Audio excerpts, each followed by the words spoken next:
removed the program AATIP, which looked at UAPs, or in the common vernacular, UFOs. So when I say UAP, that's just kind of the government parlance now for the term UFO, unidentified flying object. Even the term UAP has changed probably 3 or 4 times over the last 2 years. It used to stand for unidentified aerial phenomenon. Now it's unidentified anomalous phenomenon, simply because these things are being seen. And I know, brother, I know, I got it. Hey, man, I don't make these up, these acronyms. All right, they're made up by somebody else. Uh, Tremendously. But there's like 5 people that have called me at 4 o'clock in the morning and said, "Lou, put your boots back on. You're going back to war with us." I would do it. And Mattis is right there at the top of the list. And so when he became SecDef, this was our opportunity to raise the alarm bells, and try to get up before the boss. But unfortunately, as you know how bureaucracy works, he had a kind of this proverbial Praetorian guard around him, a White House liaison, a National Security Council liaison, and a CIA liaison, and some other folks. And they were very, very hesitant, even though they'd been briefed by the pilots and the radar operators, the E2 Hawkeye guys, the Princeton guys, you name it. Even though they had the copious amounts of videos and other investigations that we were doing at the time, they were hesitant to tell the boss. And at the time, this won't make much sense to much of your audience, but you may understand this.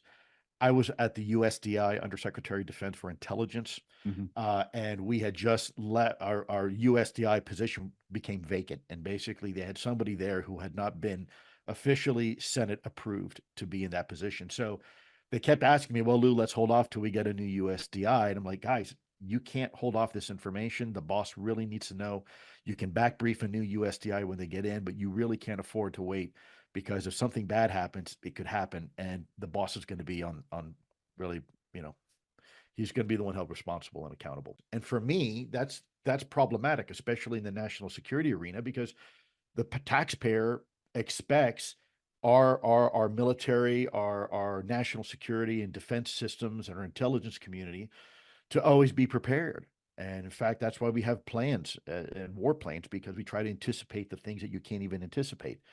And yet here we are with these drones. No one knows where they're from. No one knows who's flying them. No one knows how it's being done. Some of these things are flying over the horizon, right? Oh, so your line of sight. So now you're talking a sophisticated infrastructure that you either have to have an airborne asset, or you have to have some sort of spaceborne platform that's repeating that signal for you back and forth.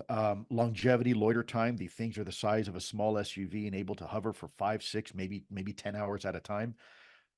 Look, brother, you know, as I do, right? You know, there's two types of propulsion really that you can utilize. There's liquid propulsion like gasoline or diesel or kerosene, some combustible, right? But at 7.5 pounds per gallon, you chew through that pretty quickly. So, you know, most of your fixed wing platforms can use that type of fuel, JP8 or something like that, but they're not going to have the hover capability, right? They have their fixed wing platforms. If you want to hover, like the quadcopters and some of these more sophisticated, most of those are electric powered, battery powered, lithium ion, and you don't have the longevity that you would simply have with another type of fuel. And so being able to fly in a racetrack formation, right, something that's very typical for us as ISR or reconnaissance, and able to do so with complete anonymity, and be able to be deployed and recovered, right, completely anonymously, and potentially maintained. That's a problem, man. That is a significant problem we're facing.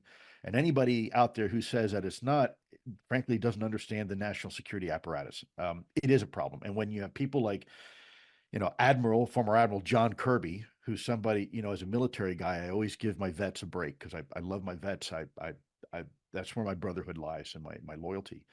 But when you have someone like that who's saying things that are, in some cases, maybe even deliberately misinforming the public, I think that's problematic, because that is a spokesperson for the National Security Council, the Department of Defense, and some of these, you know, big organizations. And when they can't even have a consistent message of what's going on, in one breath they turn around and say, "Oh, there's no threat here." Well, wait a minute. What defines a threat? A national security threat's a very simple calculus. It's capabilities versus intent. We can see some of the capabilities. We have no idea the intent.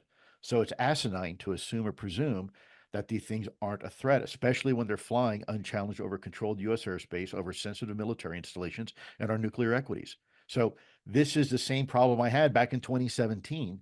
We had all the alarm bells going off. I had literally captains of ships emailing me on Cybernet saying, Lou, we can't keep people below deck forever. These things are all over our ship. What do you want us to do about it? Right. So in hopes that the cavalry would eventually come, we kept pushing and pushing and pushing, but to no avail. And so eventually I had to resign and go public. And so that's